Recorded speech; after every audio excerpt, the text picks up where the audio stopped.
retrouve aujourd'hui dans une nouvelle vidéo de présentation de jeu à bas et celui-ci s'intitule « À chacun son butin ». Dans ce jeu, on retrouve un paquet de cartes comprenant différents objets de différentes couleurs. On retrouve différents personnages, donc Jambe de Bois le capitaine des pirates, Laura la barre, Giorgio le gondolier et Malo le corsaire.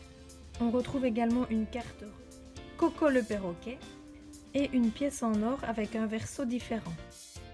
Pour le jeu principal, nous allons disposer les trois personnages ainsi que Coco le perroquet et le requin. On prend ensuite le paquet de cartes qui représente le butin, on va très bien le mélanger et le premier joueur va ensuite piocher une carte qu'il va déposer devant le capitaine. Donc le capitaine, comme c'est la personne la plus importante, c'est toujours lui qui reçoit la première part du butin. Une fois la première carte retournée, le joueur annonce ce qu'il trouve sur la carte, donc ici un billet vert, et ensuite on retourne la carte. Le joueur suivant pioche ensuite une nouvelle carte. Il la retourne et la dénomme, donc là c'est une bouteille avec un bateau bleu. Une chose très importante à savoir, le même personnage n'a pas le droit de recevoir de suite soit le même objet, soit la même couleur. Donc là on se rappelle que le capitaine avait reçu un billet vert, il a donc le droit de recevoir le bateau bleu. Il a donc pour l'instant 2 trésors dans son butin. On continue ensuite notre tour, donc on va leur retourner une nouvelle carte, la dénommer et voir si on peut la offrir au capitaine. On retourne ici un bateau vert. Si on se rappelle bien, précédemment on a donné un bateau bleu au capitaine qui n'a donc pas le droit de recevoir celui-ci. On va donc le donner au personnage suivant qui est Laura.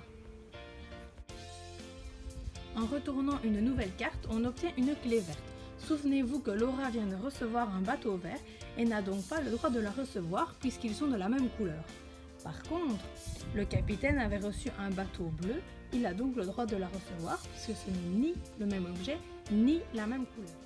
La carte suivante est encore une clé verte, aucun des deux personnages n'a le droit de la recevoir, donc on peut la donner au personnage suivant. Lorsque la carte ne peut être distribuée à aucun des personnages, alors elle va au requin.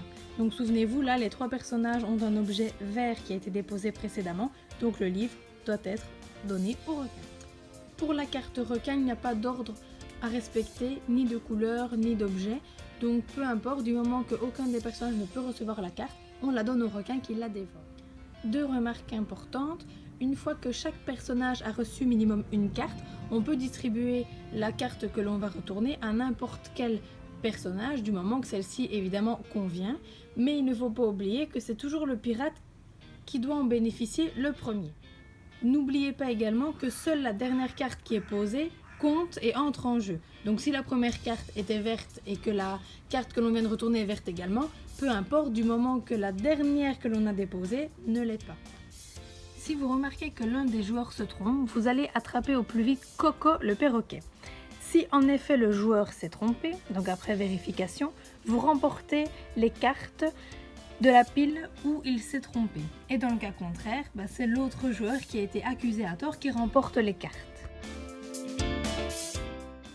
La partie se termine lorsque le paquet de cartes butin est épuisé et on va compter le nombre de cartes que les joueurs ont pu récolter ou non et celui qui en a le plus remporte la partie.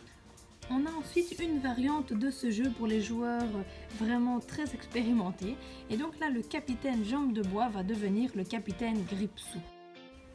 On prépare le jeu en y intégrant tous les personnages et le capitaine Gripsou. On joue exactement de la même manière qu'avant, à 2 exceptions près. C'est-à-dire que le capitaine Gripsou va uniquement ramasser les billets de banque et on va devoir faire un tas de chaque côté.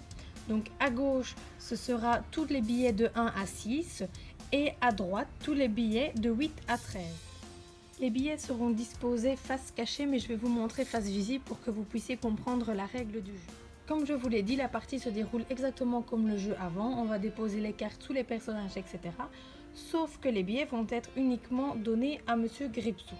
Donc là par exemple, le premier billet qui sort est le 11, on va le déposer à droite puisqu'on avait dit que les chiffres de 8 à 13 devaient être disposés à droite du pirate.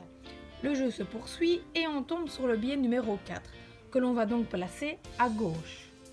Un nouveau billet apparaît, cette fois-ci c'est le numéro 13, on va donc le placer à droite du billet 11, n'oubliez pas qu'il faut les placer dans l'ordre, mais que tout se joue face cachée. Donc il faut se rappeler de quel billet a été déposé où et quel était le chiffre. Si l'un des joueurs doute du classement des billets, comme pour la version précédente, on attrape Coco le perroquet et on vérifie. Encore une fois, le jeu se termine lorsqu'il n'y a plus de cartes butin à distribuer et on compte les cartes réparties en fonction du nombre de joueurs. Pour la dernière variante du jeu, on va ajouter la pièce porte-bonheur que Jambe de Bois a pu dénicher et l'installer donc à côté du requin. Cette pièce va avoir une importance différente en fonction qu'elle soit posée sur le signe différent ou sur le signe égal. Pour le début de la partie, elle est disposée de cette manière. On va jouer de la même manière que dans le jeu de base. Donc lorsque la pièce est tournée sur le symbole différent de, on va devoir disposer les cartes comme dans la règle de base. Donc c'est-à-dire qu'on n'a pas le droit de poser une carte si l'objet ou la couleur précédente est identique. À chaque fois que l'on va tirer un billet du paquet, la pièce va se retourner. Elle est donc sur le signe égal à, et là la règle s'inverse. On est obligé de déposer la carte seulement si la couleur ou l'objet est identique. Vous l'aurez compris, en plus de la mémoire, ce jeu va faire travailler la flexibilité mentale. Le patient va devoir sans cesse jongler avec plusieurs consignes, plusieurs règles. Et donc je trouve ça vraiment très intéressant, surtout que les enfants adorent ce jeu et on peut tout à fait l'utiliser avec des adultes. Donc comme je viens de le dire, je trouve que ce jeu est vraiment très intéressant, tant au niveau de la mémoire, de l'attention, de la concentration que de la flexibilité mentale, mais également du vocabulaire.